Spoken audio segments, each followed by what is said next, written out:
This is a message for all who cares to listen. I've been saying this time without number. God has done everything for us. God has really done everything for us. We keep disturbing God in prayers. It's good to pray, of course, yes it is. But don't waste all your time praying. God has done everything for us. God has given us a fertile soil, which is your mind. And He gave you a seed, which is your talent. What is expected of you is to cultivate this seed, is to plant this seed in this fertile soil of yours.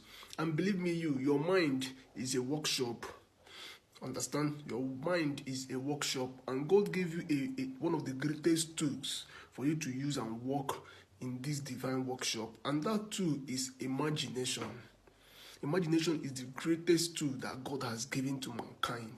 As a matter of fact, imagination is even more important than knowledge, more powerful than knowledge.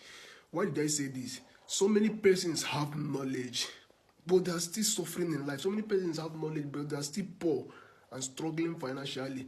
That you know more doesn't determine that you do more.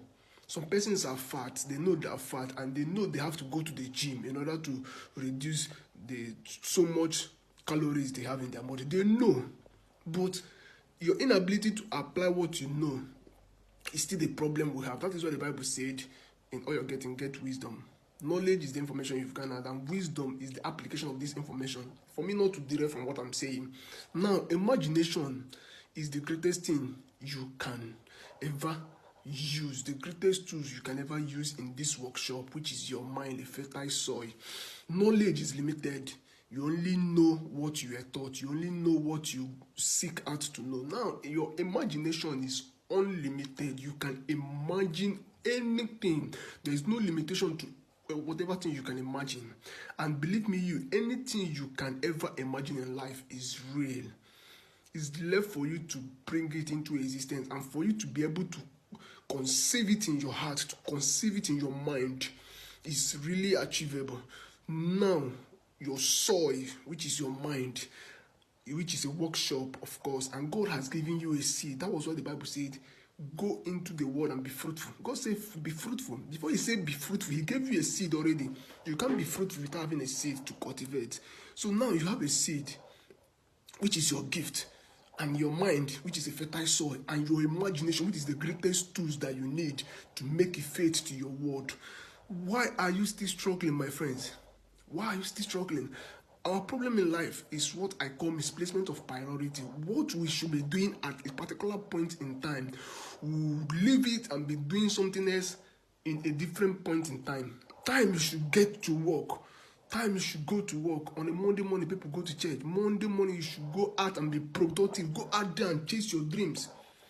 And you're talking to God. Yes, of course, it's good to talk to God. Yes, but my brothers and sisters, my friends, my beloved, God has given you everything. God has empowered you. He empowered you. Well, that was why Christ came on earth. Christ was trying to show us what it feels to be God-like. You know, when He was in the ship with the disciples and their ship wanted to capsize, they were calling Him, begging Him, calling Him to wake up. When He woke up, He was surprised they couldn't even calm the storm. He has given them this power. When He spoke to the storm stood still. He was trying to show us that we have power beyond, we have unimaginable power, but we've refused to tap into it. Why? Because of so many distractions that is going on in the globe. So many noise. There is so many noise in the globe. There is so many noise in the internet. There is so many noise around the world that we are always distracted. We fail to go within and find out the real us, the power that we possess. We have never had time to do this. Hardly do we meditate at all. Prayer should be communication. Prayer is not request. It should be a communication. You talk to God and you listen for Him to tell you what He wants. You tell God, yes, God, I want this, I want this. After telling Him that, you listen and say, my son, this might be good, but not good for you now. This is what I want you to get now. This is what I want you to do now. That is what prayer should be all about. It should be a dialogue. It should be a dialogue, not necessarily request all the time. You talk to God and you listen for Him to reply. That's what prayer should be all about. So you go every day, you pray, you do. My friend, you really need to sit back, sit inside yourself and rediscover what God wants you to do. Rediscover your original purpose of creation. That is when your life will take off. That is when your life will take off. Most of us are like aircraft that has been on the ground.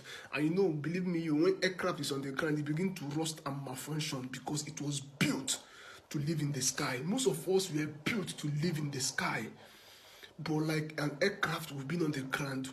It's time you learn who you are. It's time you sit back and rediscover yourself. If not, you will never take off. Thank you.